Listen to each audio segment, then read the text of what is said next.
సహజంగా కొన్నిసార్లు ఒక ఇంక్లూడింగ్ నేను చాలా కాలం క్రితం 90స్లో ఎంజే అక్బర్ రాసిన రైట్ ఆఫ్టర్ రైట్ అనే పుస్తకం చదివినప్పుడు ఎంతో కొంత ఆయన ఒక చిన్న పక్షపాత ధోరణి కనిపించింది నాకు ఆ పుస్తకంలోనే. ఒక సంపూర్ణంగా ఎవరినైతే తిడుతున్నారో ఒక సంపూర్ణంగా ఒక హోలిస్టిక్ ఒక సమగ్రంగా లేదనిపించింది.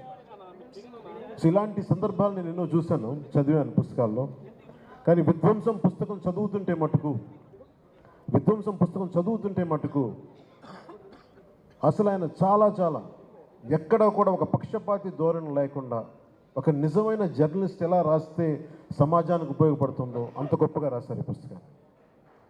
ఈరోజు ప్రత్యేకించి చాలా ఊర్లకి వెళ్ళాలనుకుని ప్రత్యేకమైన ఎక్కడికి వెళ్ళినా కానీ తిరిగి ఈరోజు ఈవినింగ్ 15వ తారీఖుకి తిరిగి రావాలని నిర్ణయం చేసుకొని చాలా బిజీ స్కెడ్యూల్ కూడా ఎందుకు వచ్చానంటే నాకు ఆలపాటి సురేష్ కుమార్ గారి జర్నలిజం ఆయన మీద ఆయనకున్న కమిట్మెంట్, ఆయనకున్న గౌరవం నన్ను ఈ రోజున సభకు వచ్చేలా చేస్తుంది. ఈ విధ్వంసం పుస్తకం ఇందులో చాలా భాగం ఏదో నేను ఒక అతిథిగా రాలేదు. ఈ పుస్తకంలో పేర్కొన్న పలు సంఘటనల్లో నేను కూడా సాక్షిగా ఉన్నాను. నేను కూడా ప్రత్యక్షంగా అనుభవించిన వాడిని, కొన్ని పరోక్షంగా చూసిన వాడిని. విధ్వంసంతో మొదలైంది ప్రభుత్వం, కూల్చివేతలతో మొదలైంది ప్రభుత్వం, ప్రజాస్వామ్య విలువల్ని తాకట్టు పెట్టింది ప్రభుత్వం. కూల్చివేతలతో మొదలైన ప్రభుత్వం కూలిపోతుంది. మొదటి నుంచి నేను ఇదే చెప్తాను. వైసీపీ వ్యతిరేక ఓటుని చీలనివ్వను అన్న ఒక్క వాక్యానికి ఎందుకు ఆ మాట అన్నాను అనడానికి ఈ పుస్తకమే నిదర్శనం. ఎందుకు ప్రతిపక్షాలన్నీ కలిసి రావాలి, ఓటు అనేది ఎందుకు చీలకూడదు, ఎందుకు ఆంధ్రప్రదేశ్కి చాలా అవసరం.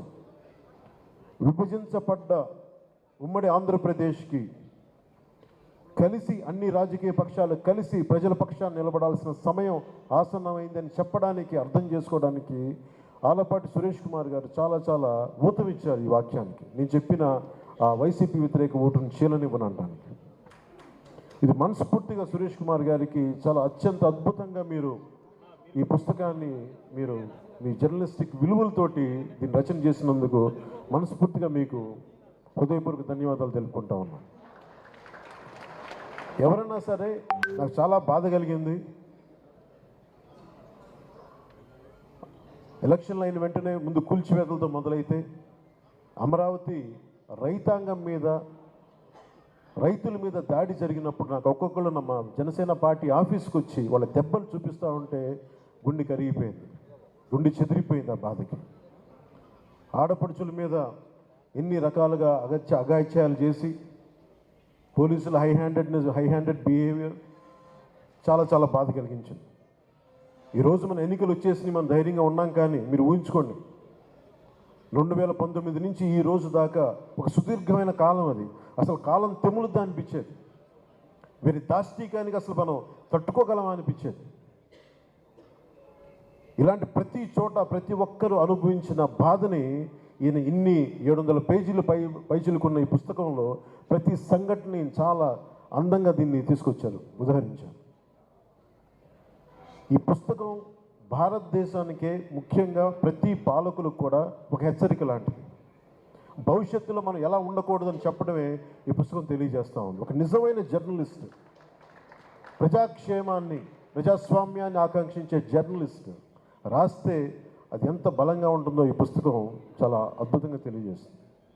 ఇలాంటి పుస్తకం ఆలపాటి సురేష్ కుమార్ గారికి కూడా ఇది భవిష్యత్తులో దీన్ని ఒక టచ్ స్టోన్, ఒక గీట్రాయిలా తీసుకుంటారు. ప్రతి జనసేన అయితే ఖచ్చితంగా తీసుకుంటుంది. జనసేన తరఫున మాటిస్తా ఉన్నాను.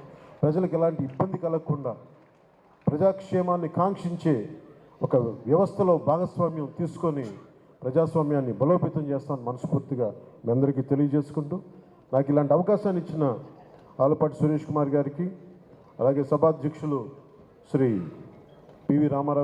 ఆర్వి రామారావు గారికి ఒకే ఒక మాట చెప్పి కొన్ని 2 వాక్యాలు చెప్పి ముగిస్తాను.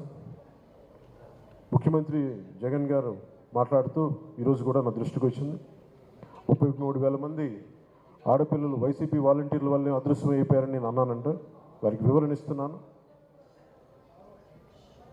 నేను చెప్పింది మీరు డేటాబేస్ కలెక్ట్ మీ వాలంటీర్లు డేటాబేస్ కలెక్ట్ చేయటం వల్ల ఆ డేటా ఎక్కడో హైదరాబాద్లో ఉన్న ఒక కంపెనీకి వెళ్ళిపోయి ఆ కంపెనీ నుంచి లీక్ అది ఎటు వెళ్ళిపోయింది. అదే చెప్పాను తప్ప ఏ రోజు కూడా వాలంటీర్ వ్యవస్థ సంపూర్ణంగా వాళ్ళు చేశారని నేను ఇప్పుడు అనలేదు. వాలంటీర్ల మీద నాకు గౌరవం ఉంది, కానీ కొద్దిమంది వాలంటీర్లు చేసిన తప్పులకి వాలంటీర్ వ్యవస్థ మొత్తం చెడ్డ పేరు తీసుకొచ్చిందని చెప్పాను తప్ప వాలంటీర్ వ్యవస్థ ఏ రోజు కూడా మొత్తానికి చేసిన నేను ఏ రోజు చెప్పలేదు. అది ముఖ్యంగా వాలంటీర్స్గా పనిచేస్తున్న యువతకు ప్రత్యేకించి తెలియజేస్తాం. మీ భవిష్యత్తుకు కూడా మేమందరం అండగా నిలబడి ఉంటామని తెలియజేసుకుంటున్నాం. ఈ ఉద్దేశంలో ఈ క్రమంలో జగన్ గారు ఒక నిజమైతే చెప్పారు. 33,000 మంది ఆడపిల్లలు ఆంధ్రప్రదేశ్ నుంచి అదృశ్యమైతే ఆయన అయితే చెప్పారు. ముందు నేను చెప్పినప్పుడు ఎవరు నమ్మలేదు. కేంద్ర హోంశాఖ సహాయ మంత్రి చెప్పిన తర్వాత ఇది బయటకు వచ్చింది, అప్పుడు అందరూ నమ్మారు. ఈ రోజుకి ఒక ప్రెస్ మీట్ పెట్టని వ్యక్తి నన్ను కానీ నాయకులు జాతీయ తెలుగుదేశం పార్టీ జాతీయ అధ్యక్షులు ఆయన తిట్టడం తప్ప, మా ఇద్దరిని తిట్టడం తప్ప అతనికి వేరే పని లేదు. అలాగే ఆర్వి రామారావు గారు కూడా మీరు ఒకసారి జగన్కి మీరు క్లాస్ వారి గురించి ఒక చిన్న పాఠం తీసుకోవాలి. ఆయనకి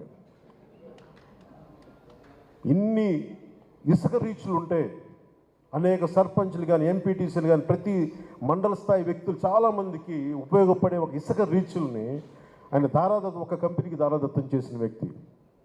ఒక కంపెనీకి దారాదత్తం చేసిన వ్యక్తి ఈ రోజున క్లాస్ వార్ గురించి మాట్లాడతాడు. ఎంటైర్ మైనింగ్ని కొద్దిమందికి అసలు దాదాపు ఈ పుస్తకంలో చెప్పిన 2,600 కోట్ల ఎంతో పైచీలకు అన్యాయం జరిగింది, ట్యాక్స్ రూపంలో రావాల్సింది కేవలం కొద్ది కంపెనీలకి కలెక్షన్ కంపెనీలు కట్టుబెట్టారని చెప్పిన ఇది కూడా ఉదహరించారు మన సురేష్ కుమార్ గారు. ఇలాంటి కోకలు. సో క్లాస్ వార్ గురించి ముఖ్యమంత్రి జగన్కి చాలా బలమైన పాఠం భవిష్యత్తులో తీసుకుంటాం. జగన్ మర్చిపోను.